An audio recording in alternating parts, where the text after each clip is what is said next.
विद्यार्थी मित्रांनो, वर्ग 11वी कला या शाखेत तुम्ही श्री संत गजानन महाराज या कॉलेजमध्ये तुम्ही प्रवेश घेतलेला आहे। सध्या कोरोनाची भीषण परिस्थिती आपल्या समोर आहे आणि मग या भीषण परिस्थितीतून मार्ग काढण्यासाठी आपण आपल्या कॉलेजमध्ये हा एक ऑनलाईनचा उपक्रम राबविलेला आहे। तर सर्वप्रथम माझा विषय इतिहास आणि मी जाधव सर आणि तुम्हाला इतिहास विषय मी शिकवणार आहे। दुसरा विषय माझा राज्यशास्त्र आहे। तर पहिला विषय म्हणजे इतिहास आणि त्यातील पहिलं प्रकरण म्हणजे आद्य शेतकरी। जगाचा पोशिंदा जो काही शेतकरी आहे हा जगाला पोसतो आहे। या शेतीमुळे पूर्ण भारताचं नव्हे तर अख्ख्या जगाचं उदरभरण होते आहे। मग हा जगाचा पोशिंदा शेतकरी हा जगला पाहिजे ही मन आपण म्हणतो। आज पाहिलं आपण की विज्ञान आणि तंत्रज्ञानानं एवढी प्रगती केलेली आहे की आपली जी शेती आहे ती फार आधुनिक झाली आहे।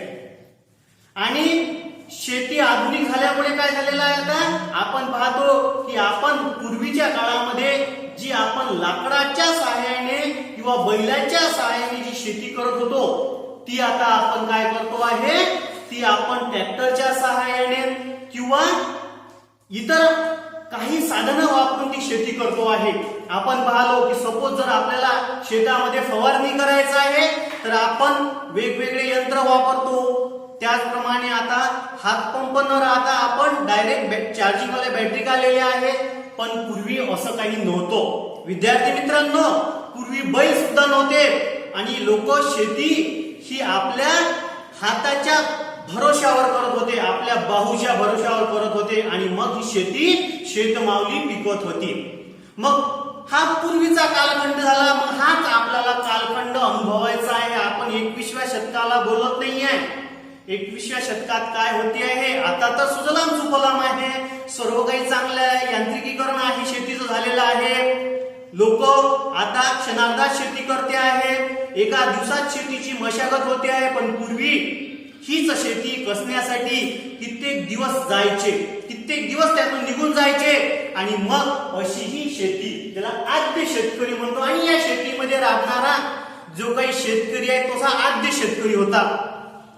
तर मग त्यावेळीची परिस्थिती कशी होती, तर त्यावेळी परिस्थिती अशी होती की नेमका मानव हा एखाद्या जंगलातून राहून आता थोडासा सुसंस्कृत झाला होता, म्हणजे तो शेती करू लागला होता। मग हा शेती करत असताना बऱ्याचदा त्याला बऱ्याचशा गंभीर समस्या जाणवल्या। तो टोळके करू राहू लागला। तो एकटा शेती न करता सामूहिक शेती करू लागला आणि मग ही जी शेती आहे ती सर्व श्रमावर अवलंबून होती। कोणतीही यांत्रिकीकरण होते त्यावेळेस तर फक्त एकच अवजारे आणि ते म्हणजे नवाश्मयुगीन अवजारे, म्हणजे दगडाच्या सहाय्याने तयार केलेली अवजारे। दगडाला एक विशिष्ट आकार देऊन, ओबड-धोबड आकार देऊन त्या दगडाच्या सहाय्याने ती शेती केली जायची। पाला पाचोळा जो काही आहे तो वाळवून तो शेतीसाठी खताचा उपयोग केला जायचा आणि मग त्या खताच्या उपयोगातून 1-2 वर्ष मी शेती करायचे। सुरुवातीला जर शेती करायची तर शेतीची जी झाडं आहेत, जंगल आहे, ते काटावी लागली, कापावी लागली। त्यासाठी नवाश्मयुगीन लोकांनी दगडी हत्याराचा उपयोग केला, म्हणजे दगडाचा उपयोग केला। दगडाला अणुकुचीदार बनवले आणि मग त्या दगडाच्या सहाय्याने ती जंगले कापली आणि आपल्याला लागणारा जो काही भाग आहे, जो काही प्रदेश आहे, जी काही भूमी आहे ते त्यांनी बनवली आणि मग शेती करायला सुरुवात केली।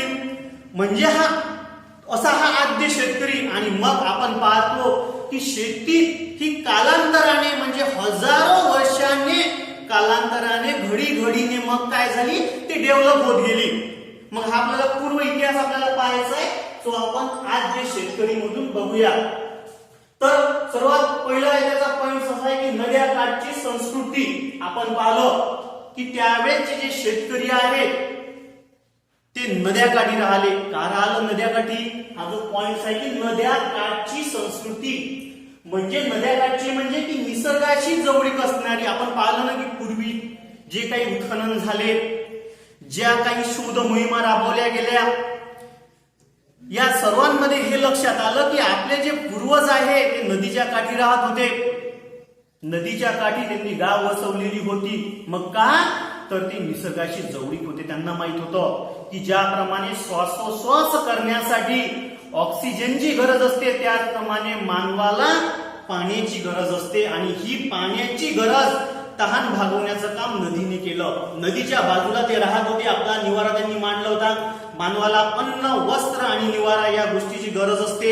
मग त्या जंगलातून मिळणारे काही झाडाचे पानं आहेत, त्यातून त्याचे काही आपल्याला वस्त्र मिळत होते. वस्त्र ते बांधत होते, वस्त्र स्वतःसाठी तयार करत होते.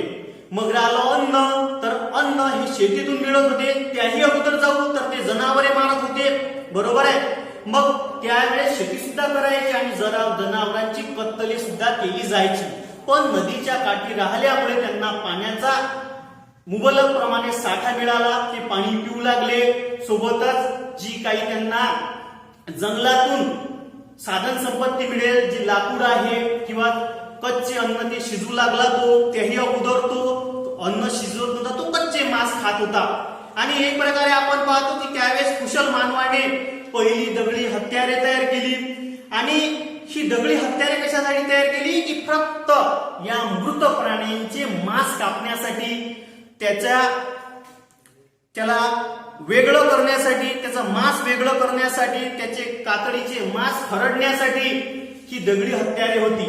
आणि मग तो या दगडी हत्याराच्या सहाय्याने काय करत होता, तो प्राण्याला मारत होता. आणि प्राण्याला मारल्यानंतर ते सामूहिकपणे ते सर्व जे काही शिकार आहे तो आणत होता. आणि मग ते शिकार आणल्यानंतर काय करत होता, हे सामूहिक लोक राहायचे त्यावेळेस. आणि मग ते सर्वजण एकत्र येऊन मग आपापला हिस्सा करायचे ते. बरोबर आहे. कारण की त्यावेळेची संस्कृती होती. तुम्हाला वाटायचं सर असं होतं का? होतं या त्यावेळेस. कारण त्यावेळेस अग्नीचा शोध लागलेला नव्हता. नदीकाठी ते वसलेले होते. नदीकाठी का? कारण निसर्गाशी जवळीकता निर्माण व्हावी म्हणून.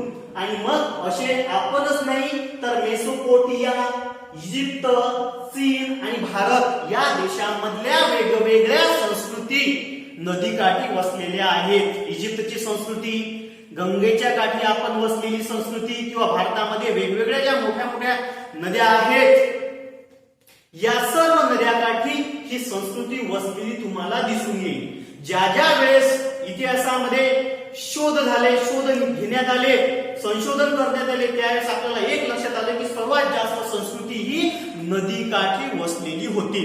म्हणून काय म्हणू आपण, नद्याकाठची संस्कृती. आणि म्हणून संस्कृती म्हणजे काय, तर संस्कृती म्हणजे जो मानव जो जगला, जो मानव आपल्या इतरांशी वागत होता, त्याची जी कृती आहे ती समाजशील होती. या समाजशील कृतीला संस्कृती असून आपण असे म्हणतो पहा, भारताची संस्कृती फार महान आहे. का संस्कृती महान आहे? कारण भारतामध्ये आपल्याला सकाळी केव्हा उठायचं, दिनचर्या कशी पार पाडायची, आंघोळ झाल्यानंतर देवाचं नामस्मरण करायचं, त्यानंतर आपण काही जे काही आपले काम करायचे, अर्थार्जन कसं करायचं, आपण मिळवलेला पैसा दान कसा करायचा, देवधर्म कसा करायचे. बरोबर आहे. ब्रह्मचर्य आपण पाहिलं समाजशास्त्रामध्ये, ब्रह्मचर्याश्रम, गृहस्थाश्रम, वानप्रस्थाश्रम आणि संन्यासाश्रम हे 4 अवस्था सांगितलेल्या आहे वर्ग 11 मध्ये. का सांगितलेले आहे? कारण आपण त्यावेळेस मानवाला हे माहित होतं की वय वर्ष 25 वर्षपर्यंत आपण ब्रह्मचर्य पालन करायचं. बरोबर आहे. त्यानंतर गृहस्थाश्रमामध्ये प्रवेश करायचा, वय वर्ष 25 ते 50. बरोबर आहे. त्यानंतरची समोरची अवस्था म्हणजे वानप्रस्थाश्रम, आणि त्यानंतर मग संन्यास घ्यायचा. अशा त्या वेगवेगळ्या आपल्या संस्कृतीनं एक अवस्था सांगितलेल्या होत्या. म्हणजे ही जी काही लिहून ठेवलेलं आहे, मानवाला जे काही सापडलेलं आहे, मानवाने पूर्वजांनी जे सांगितलेलं आहे, हे सर्व क्रिया म्हणजे एक संस्कृती आहे. आणि आपण पाहिलं की म्हणून भारताची संस्कृती ही महान आहे. आणि भारताच्या संस्कृतीमध्ये आपण पाहतो की ज्यावेळेस लग्न करतात, बरोबर आहे, तर ते एक स्त्री जिच्यासोबत आपण लग्न करतो तिला काय म्हणतात की 7 जन्माची सोबती आहे. ती किती जन्माची? 7 जन्माची सोबती. आणि म्हणून आपण तो एक लग्न म्हणजे विधिवत सोहळा पार पाडतो. अशी आपली संस्कृती. मग हे बघा की नद्याकाठी लोक राहू लागले, शिकारीला जाऊ लागले, शिकार आणू लागले, शिकार तोडू खाऊ लागले, अग्नीचा शोध लागला, बरोबर आहे. कालांतराने शेतीचा शोध लागला आणि मग सोबतच शेती आणि पशुपालन सुद्धा करू लागले. पण हा जो कालखंड आहे हा लवकर तयार झाला नाही, तर कालांतराने म्हणजे खूप वर्ष त्याला लागली. 500 वर्ष नाही, 1000 वर्ष म्हणू नका, तर इसवी सन पूर्व कित्येक वर्ष त्यामध्ये गेलेली आहे. असा आहे तो पहिला नद्याकाठची संस्कृती आणि निसर्गाची जवळीक होते. आणि मेसोपोटिया, इजिप्त, चीन आणि भारत या देशांमध्ये ह्या वेगवेगळ्या संस्कृती उदयास आला. आता आपण दुसरा पॉइंट बघूया.